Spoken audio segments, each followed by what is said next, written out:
Next up on Reel Talk, we got Paul Constable.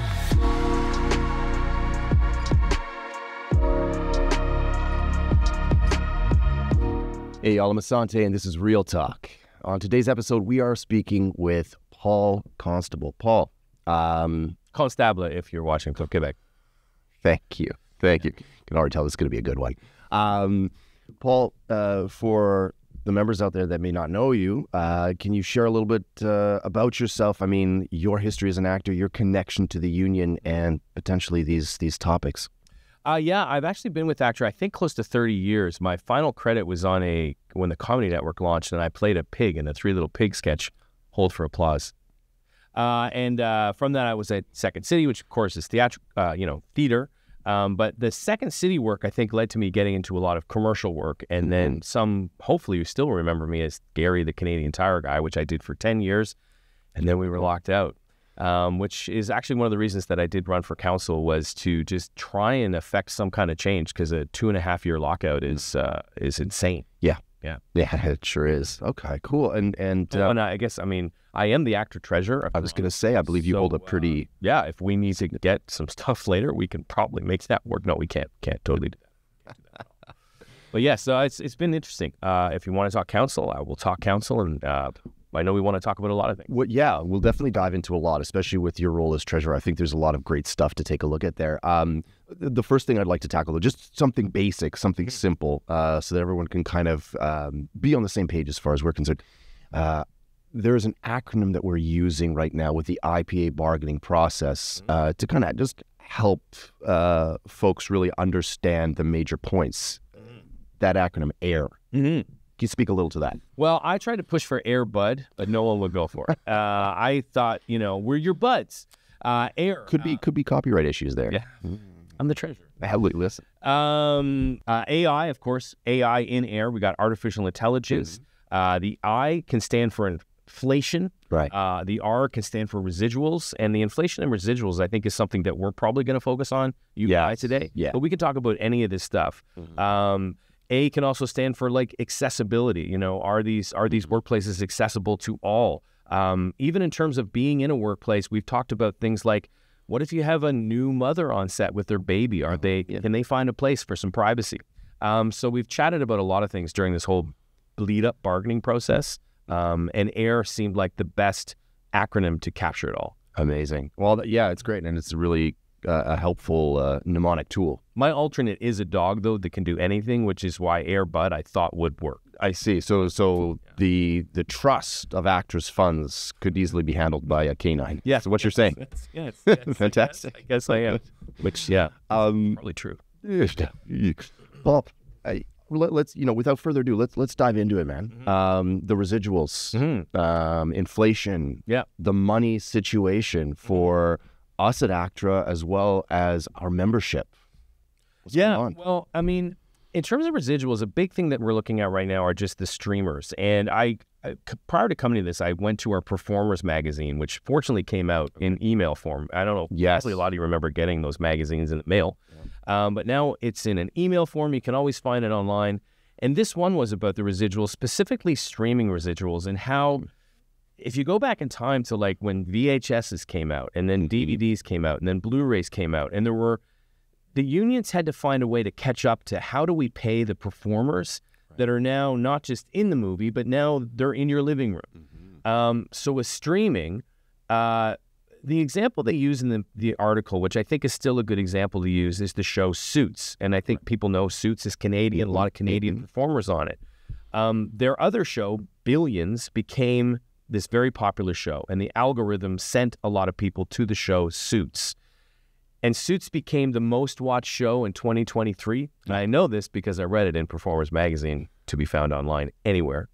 But there was no residual process in place. If you and I were in that. Yeah. How do we get paid? I think the answer is we don't. That's what I heard. Yeah. Yeah. And we have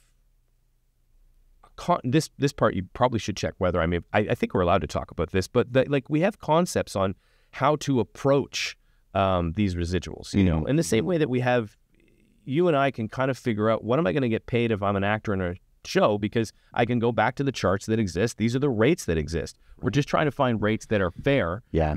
So that if your show does come back and hits the air, you know, even 10 years later, do you deserve to get paid? And what amount should that be? And can we find the right amount that the producers and the performers both feel comfortable with? Well, that's it, right? And I mean, perhaps I'm a little biased as an actor, but personally, I think absolutely you should get paid. That's your image, it's your talent, you know? I mean, and any time that it airs, that it shows up in people's living rooms, you ought to receive some form of compensation for that, in my opinion. 100%. I mean, and I feel like the producers will kind of push back on this. There's always this weird disconnect where I feel like producers think we're just doing this for fun, even though like it's when they need you, they're your best friend, right? And then when you're a problem, you're just a problem, you know.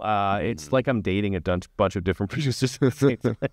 Can we go for this place to dinner? Can we? And you'll pay for it. Is that okay? And then they're like, oh yeah, I guess you really like me. And the next day it's like, I don't need you. Yeah, we're good. But yeah, like it is always kind of mind-boggling that the producers love to tout how much money they made. Yeah, that they gross on a film or a project, of course. But they don't want to spread it down to the so-called little people, for lack of a better term. Little people being, and it can be a lead in Suits. 100%. If that show was, I think it ran, I don't know, 6 or 7. I don't know. I think it was 7. Yeah, like they didn't get any money either. So it wasn't just like the guy who had the day player part, you know, or the lady who was in 3 episodes.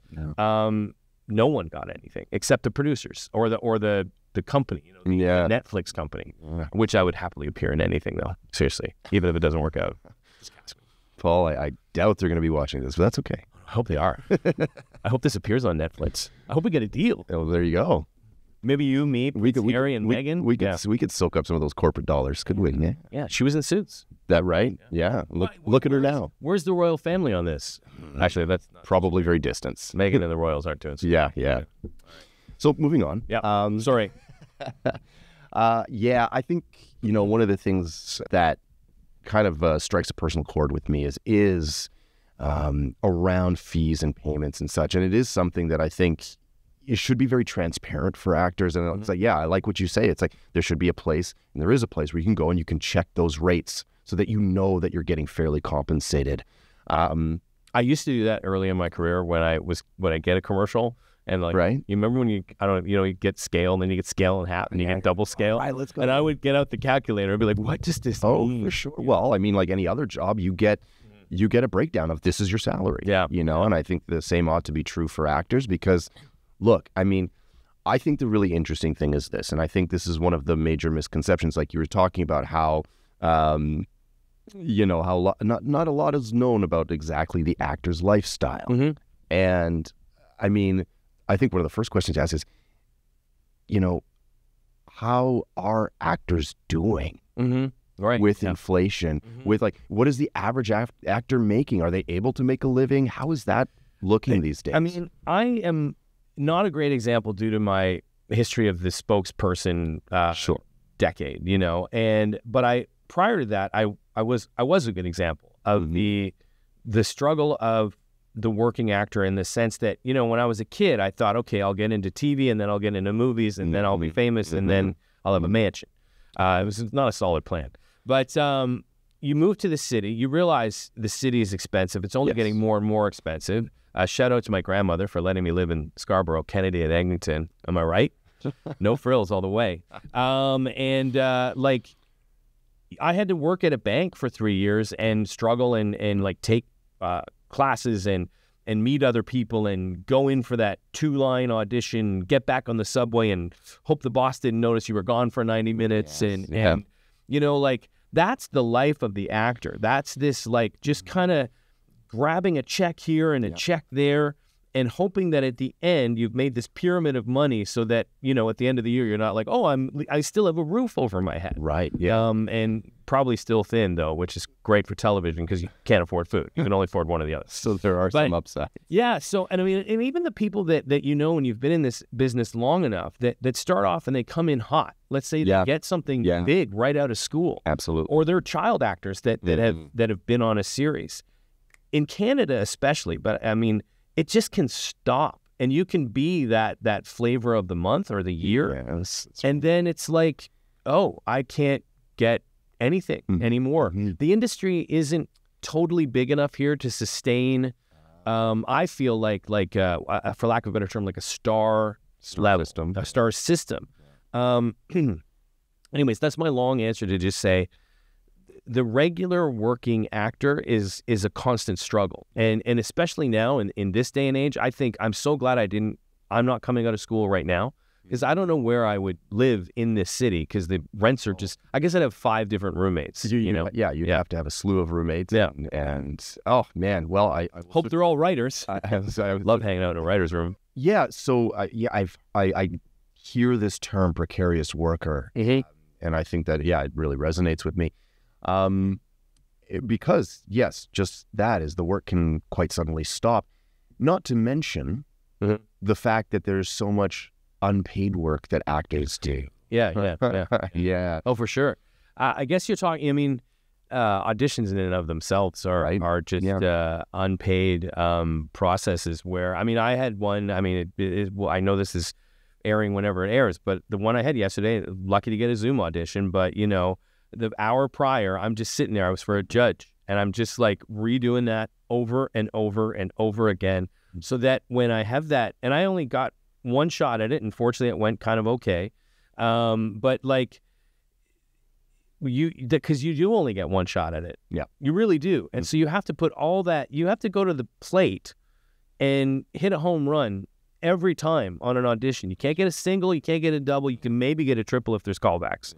But you can't miss. And so you have to put in the work. Now, there are some people that I hate because they're really good at just like being instinctually really good at auditions. Yes. And they have like that like photographic memory and all that stuff. But even that, it's still work. It's still a craft. It's still like everything we're doing. And then it is unpaid. And that's why I think, to go back to even just like the scale of pay that we get, always feels like not enough. Yeah, because it doesn't take into consideration those many, many hours that we spent, whether it was in film school or it was in, classes, or even just the prep that we did to get. The Fringe show that was in like Sudbury, Yes. Yeah. We've all had one of those. But it's a learned experience. You get better by doing. And and I mean, I heard when COVID hit of just these nightmare audition processes of like, we need to learn how to look like we can bake a cake. And so they had to set it up in their kitchen, and they had to put on like a specific outfit, and they had to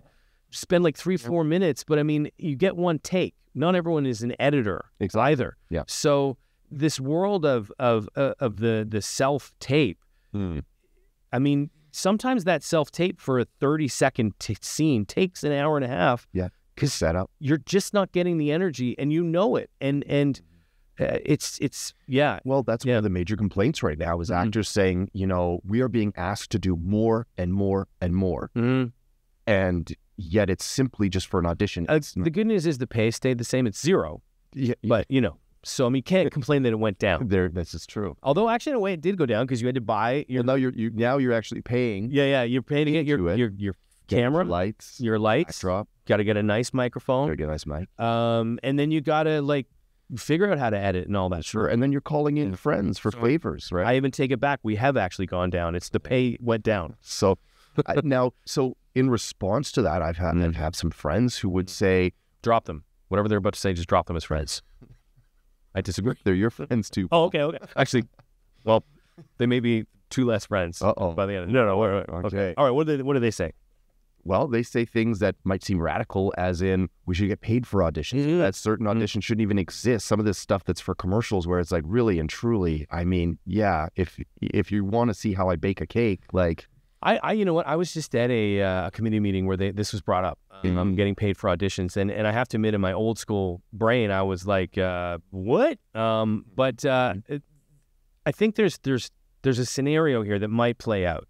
Okay. Because we have this special world now of self-tape, 300 people can audition for the same part, and I think we know that not all 300 are being seen, and not the full, maybe 10 seconds from each spot, but even that takes up a lot of time. If we start paying actors, I think it depends on what you think is good or not. That will definitely then shrink. Maybe 30 people read for the part, maybe 10. However, if you are in that group of 10, you're in an elite group of what I guess the casting directors see as the strongest potential for this part versus just doing that. Like, I mean, I've read for guys with names that like I shouldn't be reading. Yes. I've had a couple of Bobs in my day. I think they were, are we sure this is... For me, like they might have been born in Mexico, and I'm like, why am I? Anyways, so they're just throwing everything at the wall. And like that could stop, but you'd be getting paid for it. It then could also cause a lot of actors to go, "Ooh, this isn't what I." Well, they would less auditions. Yeah. A lot less. But I gotta say, I mean, personally, I'd rather go into an audition knowing that I'm actually in consideration. I'm actually going to be seen, and that my time is not being wasted. That means less auditions. I don't know, man. I gotta say, I gotta go in that direction. I'll use another analogy, like a sports analogy. Some quarterbacks in the CFL played in the CFL because they could play, and they knew they could make more money being on a bench in the NFL. But they're like, I want to play. So it's like now you're like, I know I can at least play, and I'm not just going to be a bench guy or the hot dog guy, way back. It's just like not even being considered to stand at the plate and hit that home run, so I have a chance at winning this part. So yeah, I think it's a great question. I honestly think that the producers, especially the Association Québécoise de la Production Médiatique, no, that's a lot better. I took French immersion. We could do the next one in French. But yeah, I think that the producers will really, when people always say they're going to push back on that. Well, some producers must have pushed back to go back to like the hair and makeup equity that we are starting to really push for. They must have pushed back super hard on that. Oh, well, what am I supposed to do? Go find someone who can do that? You're like, yes, that's exactly what I'm asking. Yeah. And then they did. And I think, not to stick up for a producer, but I'll maybe try and see their point of view. As I was joking earlier that we should just be happy to be working. Maybe from their own sense, they just see people that are happy to be working, that are so anxious to get to, where do I put my wardrobe? I brought my wardrobe. Yeah. Oh, there's my trailer. Yeah. And we're just like, I've got a day on this show. So they're like, well, they're always happy. They want to do it. They'll stick around for 17 hours. But then we don't work for another 8 months. Exactly. They're mistaking our passion for the art.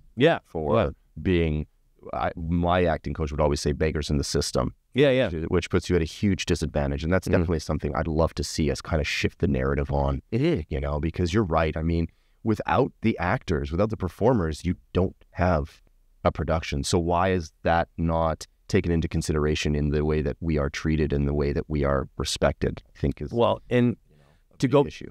And sorry to interrupt. To go back to the performers article that I read, which you can find online at ACTRA's website. It talked about how during the pandemic, the streaming industry just leapt. And part of that narrative, too, was where would we be without our creative people? Actors, of course, are part of that, but the writers, the tech people who are creating the sets and all this stuff, that if that was taken away, the pandemic was extremely difficult. Absolutely. But we turned back to these shows. I hadn't seen Curb Your Enthusiasm, and I blasted through that thing because we had time. We just had time, and we needed laughter to kind of ignore the pain. It was a beautiful balm for the soul. Man.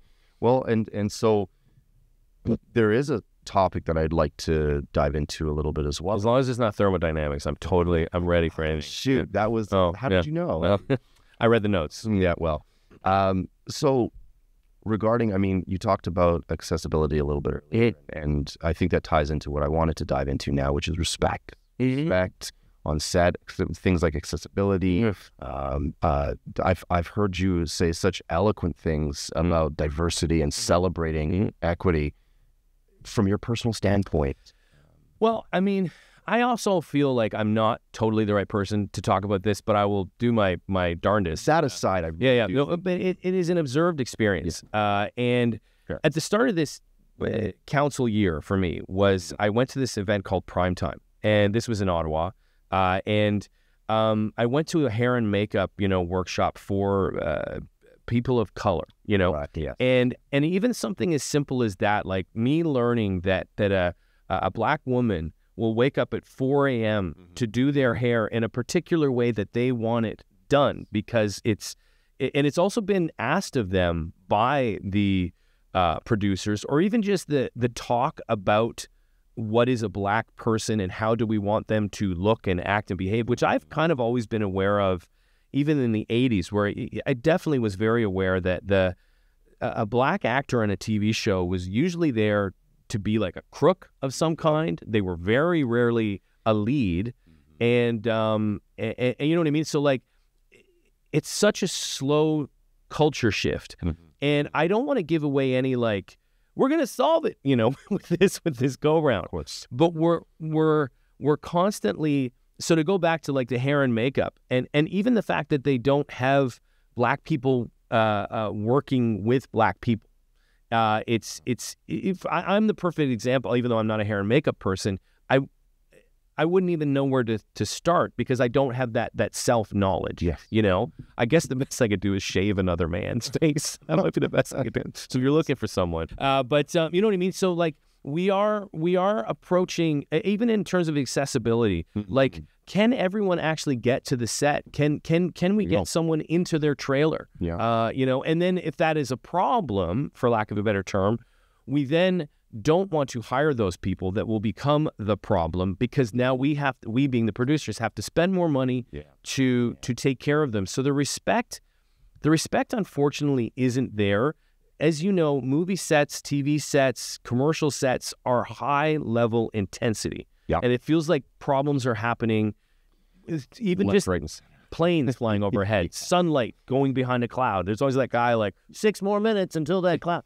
I'm always like, how does that guy know? And what a just a weird job to get good at. But I guess they have a lot of other skills. There's a job for everybody. But so the respect really goes down, because everyone's just stressed out. Yeah. I will say this, like, and I mean, like, as the spokesperson, I kind of thought, okay, I'm the guy, like, and even after like doing it for years and years, I was like, I guess I'm the guy. And then there'd be times when I would go through something that I'm like, oh, if I'm not getting this level of respect, well, one guy came up to me and kind of explained how the shoot was going to work to me, and I have a French counterpart, and I just said, we've done 150 of these. But it was literally like, that's the camera, this is where you're going to stand, that's what these tape marks mean. Film School 101. I was like, what? Yeah. So, like, I say that if I can say, you know, in my white privilege, right, as this spokesperson, at the top of the chain, you're still getting people talking to you like a child.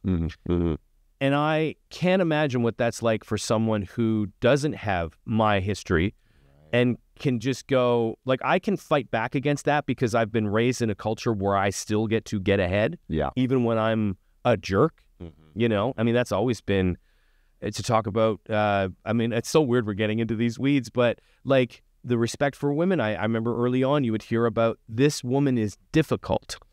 This man stands up for what he believes in. And there was always this, like, disconnect. And it's still there. But, I mean, and all the stuff I wanted in the agreement that would cover this, I'm kidding. It's such a big topic. You can't put this on a piece of paper and be like, solve it. But we are talking about it, and that's the exciting thing. That's where it has to start. Yeah. Conversations have to start, you know, because I think in a lot of cases, it's just, you know, people are just unaware, or, you know, again, it's just because it's not their lived experience, they don't know. Yeah, for sure. But I'm loving some of the conversations that are being had. I'm loving some of the steps I'm seeing, like with the hair and makeup. They created a committee. Yeah.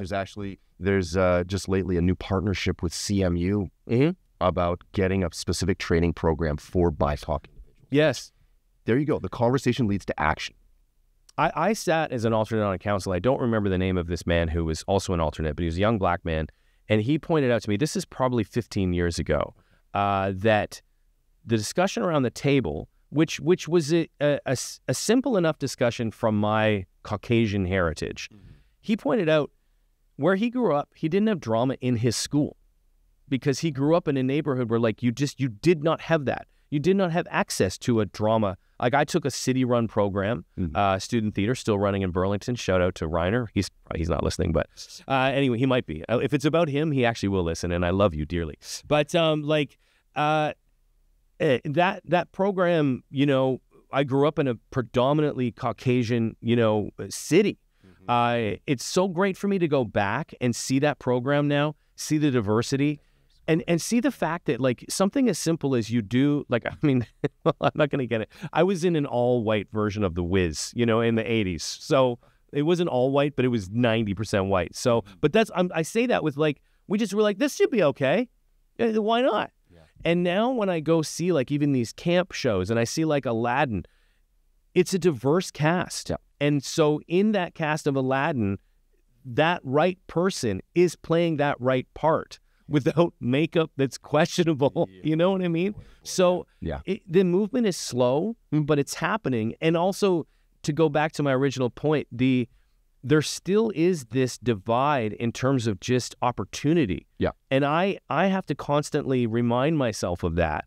I mean, there's that great video of, I think it's like a sports coach where remember he tells everyone to take a step forward if you haven't done this or that. Maybe we won't. But you know what I mean? Yeah. That was an eye-opener too, that like the white people were able to just go, I got this. And then you saw who was held back because of society, because of culture. And we constantly have to be aware of that. Yeah. So this is something we're discussing with everybody because it's such a big topic, and I feel it just warrants discussion. It's great to hear different perspectives. AI, yeah, wow, okay. I was the first artificial intelligence spokesperson, but that's just because my intelligence is non-existent. Or it's artificial. Yeah. AI scares the poop out of everyone, of course, and for good reason. I want to start with what I'm sort of hopeful about with AI that I've been reading about. I actually love this like tech podcasts and AI is really expensive, right. And it's really bad for the climate because something like every time even like you use ChatGPT, like I think that amount of that water is like there's something connected to water. It's really bad, and they need these huge computer terminals anyways, you know, to use it. The big mainframes, yeah.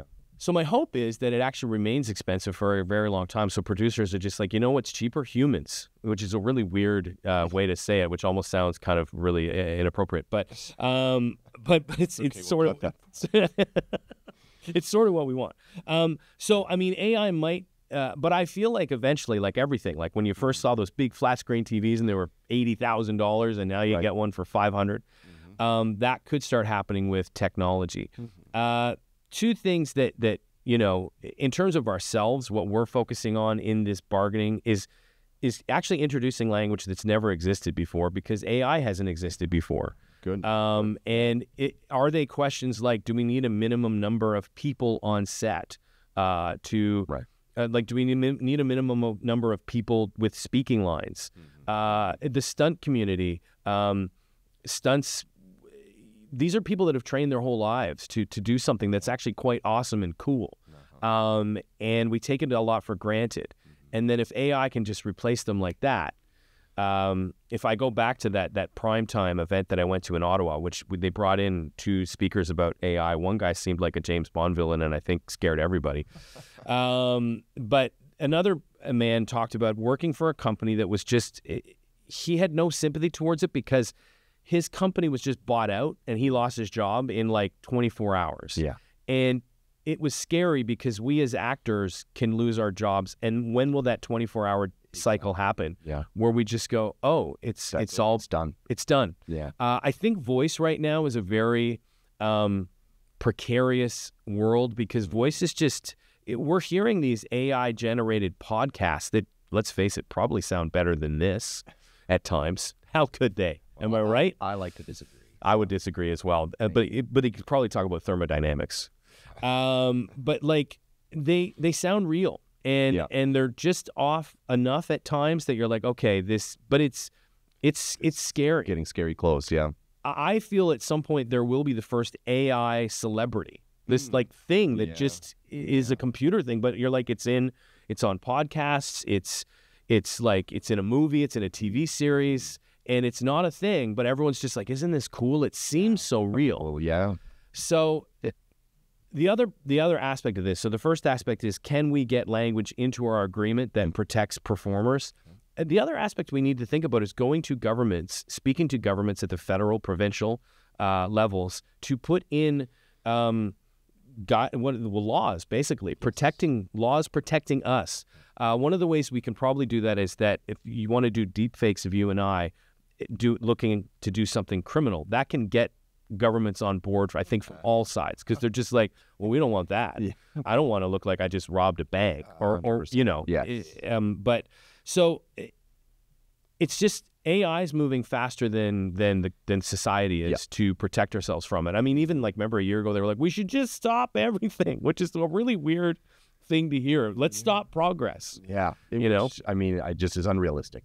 Unless you're on set, and I'm just kidding. No, let's stop progress. Stop hiring that. But you know what I mean? I'm hoping that the thing that's kind of exciting, I'm part of a bargaining team that is talking about AI for the first time. And then maybe 100 years from now, I'll be like, that's where it went wrong. Yes. Paul Constable. And I'll be like, sorry. But I should have played more Pac-Man as a kid. I think producers in and of themselves, because of the expense of it, we can find a common ground. I think we can. And I also think that, when you got into this, I'm sure you didn't get into this to be like, I want to sit in front of a computer. You want to interact with someone else. It's about that divine interaction between two humans sharing, stories and being vulnerable. That's what is the great thrill of acting. So there will be animators, right? There will be the sound people, you know what I mean? Like there will be the tech people that was their passion. But I think directors and writers, their passion will still be the human experience, and at least for the next few years. But what we need to realize, one of the things the guy said was 10 years from now, a kid might just go on his phone and say, make a movie about my cat.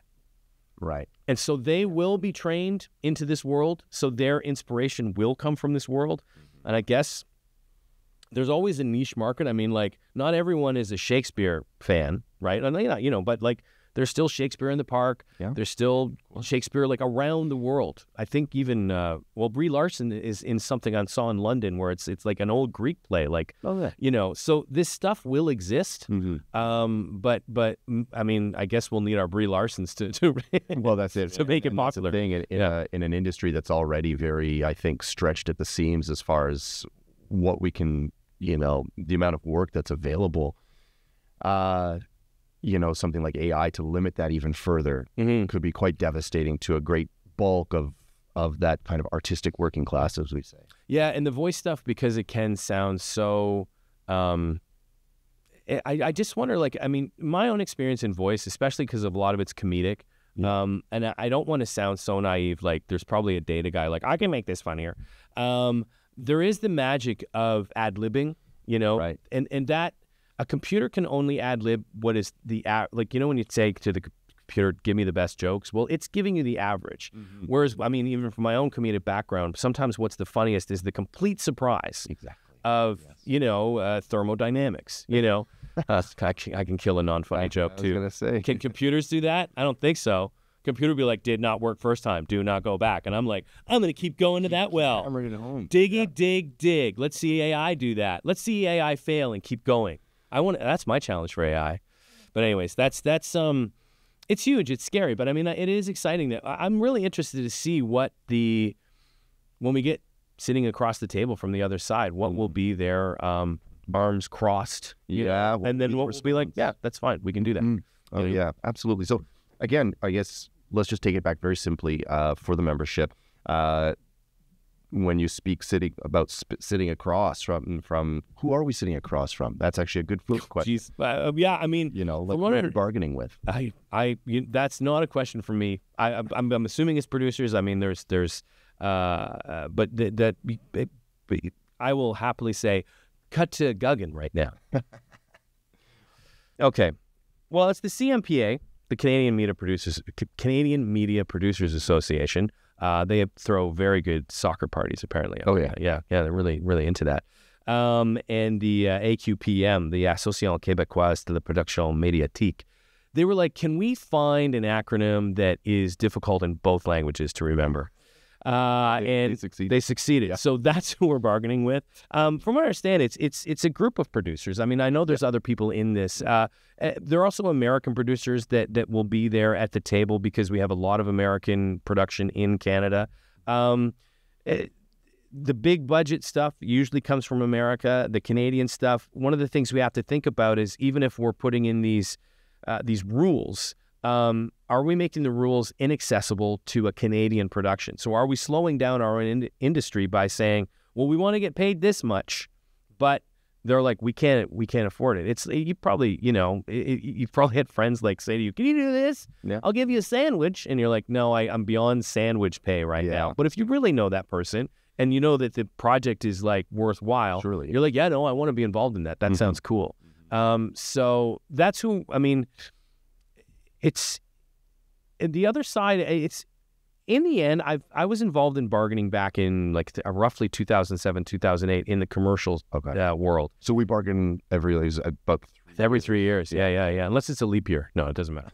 It'd be weird. Just everyone's like, what year is it now? Is it 3? It's poor guy.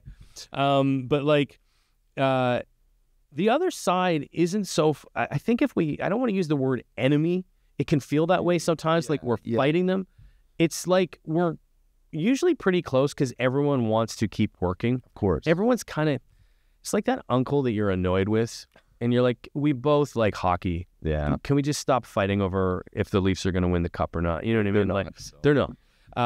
Unless AI can help. There you go. But like, you know what I mean? Like, so we are close on a lot of I don't want to, but like issues, for lack of a better term. We're close on a lot of thoughts and processes that make these films and television shows move forward. Right. And then you tend to find, this is where we're a little too far apart. Or this is where we're really far apart. And that's why I think something like AI is interesting, because we've never talked about where we're at before. Yeah. So we don't, it's like cricket.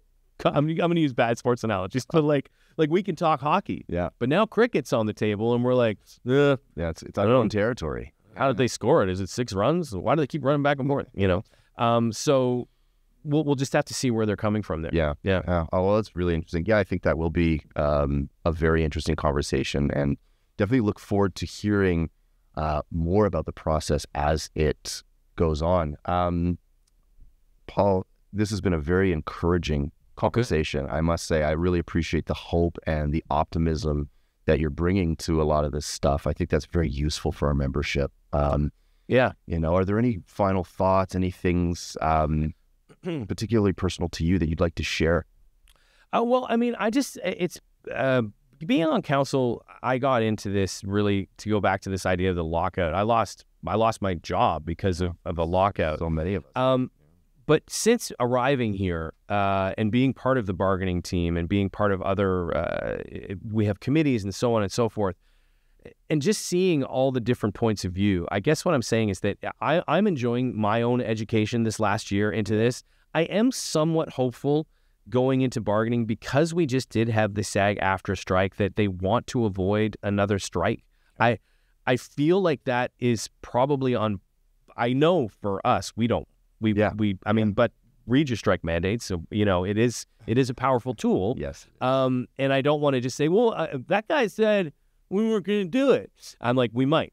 But I'm hopeful that we can avoid that because calmer heads will prevail, and it'll be a struggle at times, but we'll find a way not to stop the industry, to just create a new industry. Yeah. Especially with streaming and especially with AI. Those are two very new concepts that I am hopeful. But, if like around American Thanksgiving, I'm grayer than I used to be. We know why. We'll know why.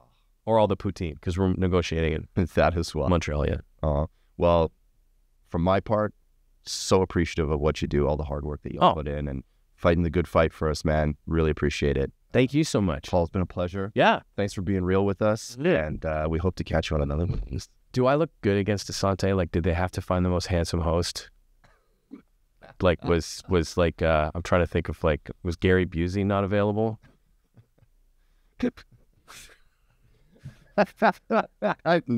No comment. No comment. No further comment.